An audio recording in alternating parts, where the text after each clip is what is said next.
la idea de por qué no recopilar en un libro, pues lo que podríamos llamar pues toda esa visión de las mujeres en la historia del arte. Bueno, ese libro, como muchos habéis conocido, como muchos habéis visto, es este, Historia del arte con nombre de mujer, que parte evidentemente del libro anterior, ¿no?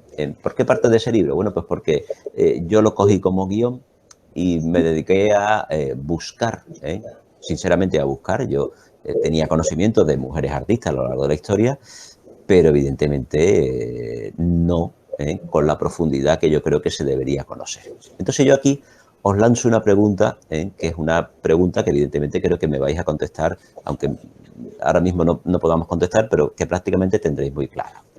Y es, ustedes cogéis vuestro libro de Historia del Arte de segundo de bachillerato. Yo se me ha olvidado coger el mío, lo tengo por ahí perdido. No sé cuál es el que usáis, pero ustedes cogéis vuestro libro de Historia del Arte de segundo de bachillerato y lo ojeáis. Y buscáis cuántas mujeres aparecen.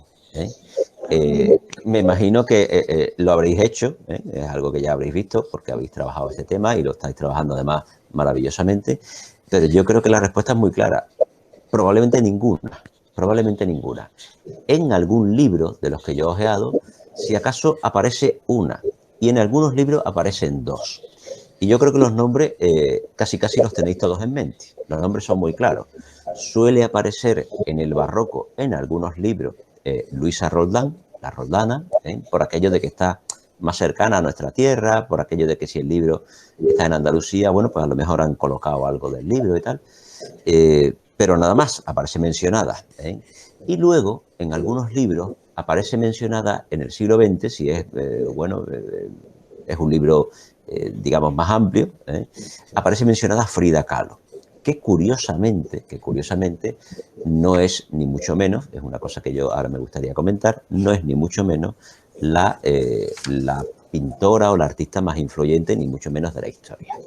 ¿Qué ocurre? Bueno, pues que evidentemente ahí hay un vacío, ahí hay un hueco, ahí hay una carencia que lo más grave o lo más curioso es que incluso muchos de ustedes o muchas de ustedes no os habéis dado cuenta. Es decir, yo llevo ya bastantes años dando la asignatura de Historia del Arte y cuando este ejercicio se lo hacía a mis alumnos, les decía, vamos a ver el libro. Y veíamos el libro y buscábamos mujeres y me decían mucho, oye, pues es verdad, no nos habíamos dado cuenta, ¿no? Es decir, lo más curioso es que no nos habíamos dado ni cuenta de que las mujeres no aparecían en los libros de Historia del Arte, ¿no? Y lo más curioso es que no las echábamos en falta. Y lo más curioso es que nos poníamos a hacer una especie de listado mental de a ver qué mujeres conocía yo y probablemente no nos encontrábamos con ninguna, ¿no? Con lo cual es sorprendente ese silencio que se ha hecho en torno a las mujeres artistas a lo largo de la historia del arte. Bien. ¿Quiere decir eso que las mujeres en la historia del arte no han sido importantes? Que es la segunda pregunta. Pues evidentemente no es cierto. No es cierto. ¿Por qué? Pues porque a lo largo de la historia del arte ha habido mujeres importantes. Y en esto me gustaría que tuvierais una idea, yo creo que clara y que no sea superficial. Es decir, nosotros en muchas ocasiones ahora hay una especie de corriente que habla de, bueno, de reivindicar a las mujeres, por supuesto, yo estoy muy metido en esa corriente, pero es una corriente que en muchas ocasiones pretende hacer, entre comillas, una especie de victimismo. Y yo no estoy nada de acuerdo con eso. Es decir, nosotros tenemos que recuperar a las mujeres en la historia del arte y recordar a muchas de ellas porque muchas de ellas fueron muy importantes ya en su momento. Y hay que recordarlas por su obra, no por su condición. Es decir, a mí me gustaría que tuvierais, o al menos a mí me gusta transmitir una idea clara, y es que estamos defendiendo la obra y estamos defendiendo la igualdad con el hombre. No la idea de que hay que ver la marginación, el olvido. No, eso hace un flaco favor a las mujeres, y hace un flaco favor al feminismo, o hace un flaco favor a la lucha por la igualdad. Nosotros tenemos que partir de la idea de la igualdad. Y la idea de la igualdad es hacer un análisis objetivo. Y ese análisis objetivo de esta historia del arte a lo largo del tiempo, yo creo que tiene una idea muy clara. Es decir, yo me puse a estudiar cada uno de los periodos de la historia del arte y vi que evidentemente hay, bueno, periodos, digamos que en los cuales la mujer es más difícil encontrar su presencia, pero hay momentos en los cuales la presencia de la mujer en la historia del arte son realmente muy importantes. Es decir, hay lo que podríamos llamar una presencia de mujeres que triunfaron. Yo creo que eso lo debéis tener presente. Yo en estos días me estoy moviendo mucho, pues como os podéis imaginar, en temas de entrevistas de radio, entrevistas de medios de comunicación, ¿no? Y cuando siempre me preguntan por esa idea de las olvidadas, de las marginadas, bueno, del segundo plano, yo siempre me gusta hacer una distinción. Y es, cuidado, hay mujeres que triunfaron en su momento. Es decir, nosotros hacemos una lectura del siglo XVI, del siglo XVII, del siglo XVIII. Ustedes que habéis trabajado el tema, veréis que hubo mujeres prácticamente en el mismo plano que los hombres. Me explico. Si ustedes veis pues por ejemplo, la historia de Sofonis Anguissola. Sofonis Anguissola es una mujer que pinta al mismo rey Felipe II. Ustedes estáis también dando historia de España y habréis visto que el rey Felipe II era el gran monarca de la cristiandad, el gran monarca del mundo, el gran dominador del mundo. El gran dominador del mundo no le encarga un retrato a un cualquiera, se lo encarga a una mujer de la corte, una mujer de un altísimo nivel intelectual y una mujer a la cual evidentemente va a pagar y va a cotizar igual que otros personajes. De forma que ahí no hay una mujer oculta, no hay una mujer desprestigiada, sino hay una mujer que está en el mismo plano de los hombres. Vamos a poner otro ejemplo. Nos vamos al siglo XVII. Y en el siglo XVII, pues nosotros este caso sí lo conocemos más porque es más cercano a nosotros, que es el de Luisa Roldán.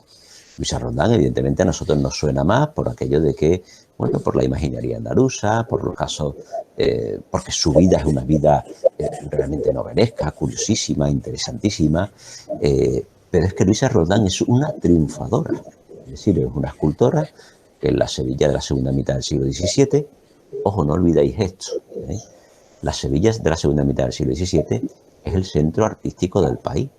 Lo digo porque en muchas ocasiones, cuando yo ahora me muevo en el mundo de la prensa y tal, y me dicen, bueno, es que estamos hablando de un lugar secundario con respecto a Madrid. Mire usted, Andalucía era la capital del arte en ese momento. Lo que era secundario era el centro, ¿no? Esa visión centralista también hay que eliminarla, ¿no? Hay que eliminar esa visión de marginación, ¿no? Entonces, Luisa Roldán es una mujer que triunfa en Sevilla, que se independiza en Sevilla, que se traslada a Cádiz, en Cádiz trabaja para las grandes casas, es decir, trabaja para la catedral, trabaja para grandes cofradías, trabaja para grandes instituciones y que luego se va a Madrid.